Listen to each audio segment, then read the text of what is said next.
Hi everyone, I hope आप लोग मस्त होंगे, आपकी पढ़ाई भी अच्छे से चल रही होगी। तो आप सभी को पता है यूपीपी मॉक टेस्ट स्कोर के बारे में मैं आप लोगों से शेयर करूंगी। आरडब्ल्यू पे मैंने मॉक टेस्ट लगाया है और वेडनेसडे का जो मॉक टेस्ट आया हुआ था उसको मैंने लगाया है। तो इसमें मेरा क्या स्कोर बना है उसके बारे में जानेंगे। साथ ही साथ मैं आप लोगों को ये भी बता दूँ कि जो लोग मॉक टेस्ट नहीं दे रहे हैं, मतलब सोच रहे हैं कि बस रिवीजन करने से हो जाएगा, तो मॉक टेस्ट देने का क्या फ़ायदा है। तो आपकी टाइम मैनेजमेंट होती है मॉक टेस्ट से, और साथ ही साथ अगर आपका जो पॉइंट वीक चल रहा है उस पर आप अच्छे से एनालिसिस करते हैं मॉक का कि कौन से चैप्टर से आपके क्वेश्चन ज़्यादा गलत हो रहे हैं, फिर उसका अच्छे से मतलब रिवीजन करते हैं, तो आपकी जो आपका जो स्कोर है वो बढ़ता है।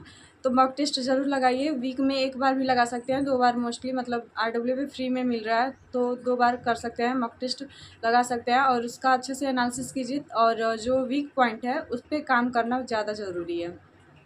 तो मेरा जो स्कोर बना है मैं आप लोगों को शेयर कर देती हूँ। सबसे पहले बात करेंगे कि मैथ में क्या स्कोर बना है मेरा। तो जैसा आप सभी को पता है कि आरडब्ल्यू पे जो अंकित सर है उन्होंने बोला था कि मॉक का जो लेवल है उसको थोड़ा सा और बढ़ाया जाएगा।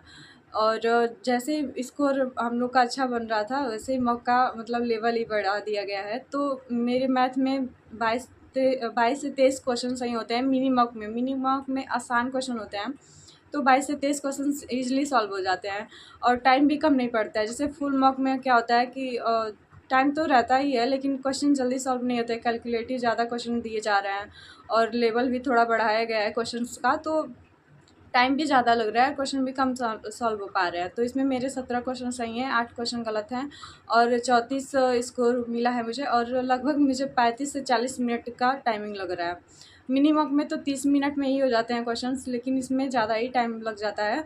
तो मैथ के लिए मोस्टली क्या करना है, सबसे पहले आप मॉक टेस्ट लगा रहे हैं तो उस मॉक का एनालिसिस कीजिए अच्छे से कि कौन से क्वेश्चन आपसे मोस्टली गलत हो रहे हैं, और जो जिस टाइप के क्वेश्चन गलत है ना उस पे ज़्यादा से ज़्यादा प्रैक्टिस करने की ज़रूरत है, क्योंकि प्रैक्टिस ही आपको मतलब अच्छा कर सकता है मैथ में।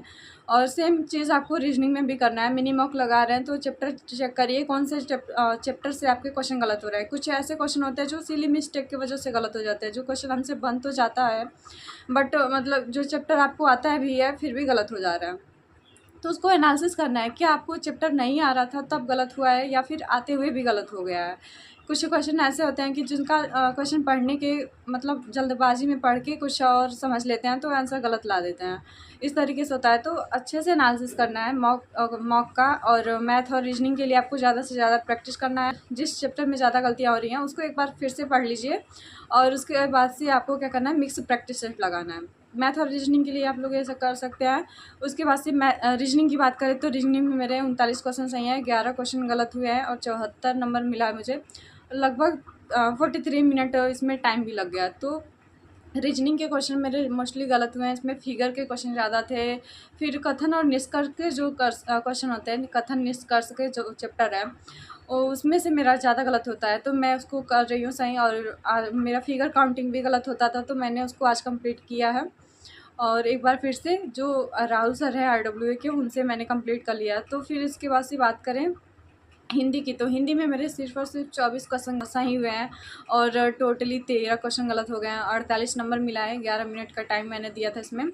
तो साहित्य के क्वेश्चन जैसे ही इंक्लूड किया गया है, साहित्य अकादमी पुरस्कार कौन से ईयर में किसको दिया गया, ये सारी चीज़ें पढ़नी पड़ेंगी। और जो व्याकरण का पोर्सन है उसको और अच्छे से कंप्लीट करना है। तो मैं डेली बेसिस पे अमरनाथ सर एक हैं उनका क्लासेस ले रही हूँ हिंदी का, और राजपाल सिंह के बुक्स में मैं फिर से एक बार फिर से रिवीजन कर रही हूँ उसका।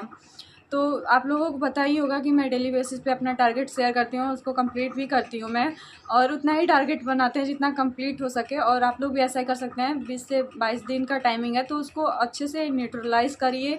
जो चैप्टर आपको बहुत ज़्यादा मतलब जो सब्जेक्ट ज़्यादा गलतियाँ हो रही हैं उन सारे चैप्टर को एक बार फिर से रिवीजन कर सकते हैं। मतलब शॉर्ट नोट्स आपके पास जो हों, नोट से अपने रिवीजन कर सकते हैं। जो पहले पढ़ चुके हैं उसी को पढ़ना है, दोबारा नया कुछ नहीं करना है और नई चीज़ें नहीं फॉलो करनी है। आपने जो पढ़ा है पहले से उसको बार बार रिवाइज करिए। जीएस की बात करें तो जीएस में अच्छा था, 26 क्वेश्चन सही थे, 12 क्वेश्चन गलत थे, 52 नंबर मिला है मुझे, इसमें 6 मिनट का टाइम मिला है।